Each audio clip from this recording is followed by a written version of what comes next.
வீட்லேயே சீஸ் செய்கிறதுக்காக பசும்பால் வந்து 2 கப் அளவு எடுத்துக்கிறேன்.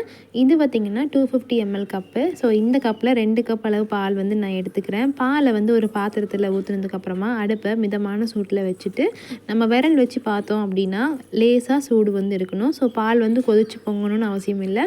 2 கப் பாலுக்கு 2 டேபிள் ஸ்பூன் வந்து வினிகர் தேவைப்படும். நான் வந்து ஃபஸ்ட்டு 1 டேபிள் ஸ்பூன் வினிகர் சேர்த்துட்டு லைட்டாக மிக்ஸ் பண்ணி கொடுக்குறேன். இதுக்கப்புறமா நம்ம இன்னொரு டேபிள் ஸ்பூன் வினிகரும் சேர்த்துக்க போகிறோம். ஸோ வினிகருக்கு பதிலாக நீங்கள் லெமன் ஜூஸ் கூட ஆட் பண்ணிக்கலாம். ஆனால் ஃப்ளேம் வந்து கொஞ்சம் கூட இன்க்ரீஸ் பண்ணக்கூடாது. மிதமான தீயிலே இந்த பாலை வந்து நம்ம சூடு பண்ணி எடுக்க போகிறோம். ஸோ நம்ம வினிகர் சேர்த்ததுக்கப்புறமா இந்த மாதிரி பாலில் இருக்கிற இந்த பன்னீர் பார்த்திங்க அப்படின்னா அப்படியே நமக்கு தெரிஞ்சு செட்டில் ஆக ஆரம்பிக்கும். ஸோ இதை வந்து நம்ம பொறுமையாக மிக்ஸ் பண்ணி கொடுத்துட்டு இந்த மாதிரி எல்லாமே கர்டில் ஆனதுக்கப்புறமா நம்ம ஃப்ளேமை வந்து சுத்தமாக ஆஃப் பண்ணிக்க போகிறோம். இந்த மாதிரி எல்லாமே ஒன்று சேர்ந்து வரணும். இது வந்து பொறுமையாக செய்யணும். ஸோ ரொம்ப சாஃப்டாக இருக்கும் இந்த சீஸு. ஸோ இதை வந்து மிதமான தீயில் செய்யும்போது தான் நமக்கு கரெக்டான பதத்தில் கிடைக்கும். இந்த மாதிரி நம்ம ஸ்பூனில் எல்லாமே ஒட்டிட்டு பார்த்திங்கன்னா ஃபுல்லாக திரண்டு வந்து வந்திருக்கும். இந்த ஸ்டேஜில் ஃப்ளேமை வந்து ஆஃப் பண்ணிக்கலாம். ஃபுல்லாகவே வந்து கர்டில் ஆயிருக்கும். நம்ம பன்னீர் செய்கிற மாதிரி நமக்கு வந்து க்ரீன் கலர் வே வந்து வராது. ஸோ இதை வந்து இப்போ வந்து ஸ்ட்ரெயின் பண்ணி எடுத்துக்க போகிறேன். இப்போது நம்ம காய்ச்சி வச்சுருக்கிற அந்த சீஸ் மிக்ஸை வந்து நான் இந்த சீவரில் வந்து ஊற்ற போகிறேன். ஸோ சீஸ் மட்டும் இதில் கலெக்ட் ஆகிக்கும். அந்த வாட்டர் பார்த்திங்க அப்படின்னா கீழே வந்து ஃபில்டர் ஆயிரும்.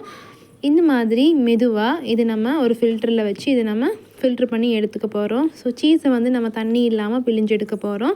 எவ்வளோ சாஃப்டாக எவ்வளோ ஸ்லோவாக இந்த ப்ராசஸ் பண்ண முடியுமோ அவ்வளோ தூரம் பண்ணோம் அப்படின்னா நமக்கு சாஃப்டான சீஸ் வந்து கிடைக்கும். இவ்வளோ சாஃப்டாக இருக்குதுன்னு பாருங்கள், பார்க்கும்போதே உங்களுக்கு தெரியும். ஸோ ஒரு ஸ்பூன் மட்டுமே வச்சு நான் என்ன பண்ணுறேன்னா இதில் இருக்கிற வாட்டர் எல்லாத்தையுமே நான் ஸ்க்வீஸ் பண்ணி எடுக்கிறேன்.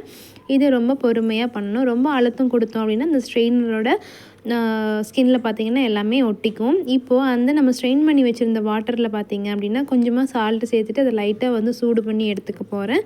ரொம்ப காயணும்னு அவசியம் இல்லை. கொஞ்சம் சூடாக வந்து இருக்கணும் தண்ணி. இந்த தண்ணியை திரும்பவும் அந்த பவுலுக்கு மாற்றிட்டு நம்ம வந்து ஸ்ட்ரெயின் பண்ணி வச்சுருந்த சீஸை அந்த சுடு தண்ணியில் வந்து டிப் பண்ணிவிட்டு திரும்பவும் ஒரு வாட்டி மிக்ஸ் பண்ணி அதே ஸ்பூனை வச்சு நான் ஸ்க்வீஸ் பண்ணி எடுக்க போகிறேன். இந்த ப்ராசஸ் எதுக்காக அப்படின்னா நல்லா ஸ்ட்ரெச்சியான ஒரு சீஸ் வந்து நமக்கு வேணும் அப்படின்னா அதை வந்து இந்த மாதிரி ஓரளவு சூடு இருக்கிற சுடு தண்ணியில் வச்சு நம்ம டிப் பண்ணி எடுத்து ஸ்க்வீஸ் பண்ணும்போது தான் நமக்கு நல்ல ஸ்ட்ரெச்சியான சாஃப்டான ஒரு சீஸ் வந்து கிடைக்கும். இதை வந்து ஒரு 4 முறை பண்ணணும். தண்ணி வந்து ஒரு மிதமான சூட்டில் இருந்தால் போதும். அதாவது நம்ம வினிகர் சேர்த்தப்ப இருந்த சூட்டை விட கொஞ்சம் கூடுதலான சூடு வந்து இருக்கணும். ஸோ 4 முறை இந்த மாதிரி அந்த சுடு தண்ணியில் நம்ம எடுத்து வச்ச சீஸை வந்து ஃபில்டர்லேயே வச்சு ஒரு ஸ்பூன் மட்டுமே வச்சு நல்லா டிப் பண்ணிவிட்டு மிக்ஸ் பண்ணி எடுத்துகிட்டு அந்த வாட்டர் எல்லாமே ரிமூவ் ஆகிற மாதிரி ஸ்க்வீஸ் பண்ணி எடுத்துக்கணும்.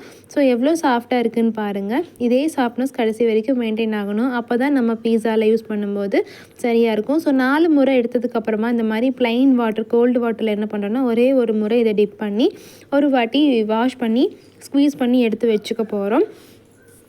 ஸோ இதை நம்ம கரெக்டான டெம்பரேச்சரில் ஆன் ஃப்ளேம்லேயும் சரி ஹாட் வாட்டர்லேயும் சரி கரெக்டான டெம்பரேச்சரில் பண்ணும்போது நமக்கு ஒரு சாஃப்டான நல்லா ஸ்ட்ரெச் ஆகிற மாதிரியான ஒரு சீஸ் வந்து கிடைக்கும். ஸோ பச்சை தண்ணியில் போட்டு எடுத்ததுக்கப்புறமா இந்த மாதிரி கையில் எடுத்து நம்ம ஸ்க்வீஸ் பண்ணி எடுத்துக்கலாம். இது ஒரு பால் ஷேப்புக்கு திரட்டிட்டு இது என்ன பண்ணலான்னா ஒரு பிளாஸ்டிக் கவரில் போட்டு நம்ம ரோல் பண்ணி ஒரு பவுலில் வச்சு நம்ம ஃப்ரிட்ஜில் வச்சு ஸ்டோர் பண்ணிக்கலாம். இது எதுக்காகனா ஹோம்மேடாக பீஸா ட்ரை பண்ணலாம் அப்படிங்கிறதுக்காக ஹோம்மேட் சீஸ் வந்து எவ்வளோ தூரம் கரெக்டாக வருதுன்னு பார்க்குறதுக்காக இந்த ப்ராசஸ் வந்து செஞ்சு பார்த்தேன். ஸோ இந்த மாதிரி மெத்தடில் பண்ணிங்கன்னா கண்டிப்பாக உங்களாலே ஒரு சாஃப்டான சீஸ் பால் வந்து செய்ய முடியும். கவரில் போட்டு ரேப் பண்ணி நம்ம ஒரு பவுலில் வச்சு க்ளோஸ் பண்ணிவிட்டு ஃப்ரீசர்லேயும் வச்சு ஸ்டோர் பண்ணிக்கலாம். இல்லைனா நம்ம சீக்கிரமாகவே யூஸ் பண்ண போகிறோம்னா ஃப்ரிட்ஜில் வந்து வச்சுக்கலாம். இதே மாதிரி சீஸ் நீங்களும் வீட்டில் நான் சொன்ன டிப்ஸ் அண்ட் ட்ரிக்ஸ் ஃபாலோ பண்ணி செஞ்சு பாருங்கள். உங்களோட ஃபீட்பேக்ஸை கமெண்ட்ஸில் ஷேர் பண்ணுங்கள். சீக்கிரமாகவே பீஸாவோட ரெசிபியை உங்களோட ஷேர் பண்ணிக்கிறேன். பாய்.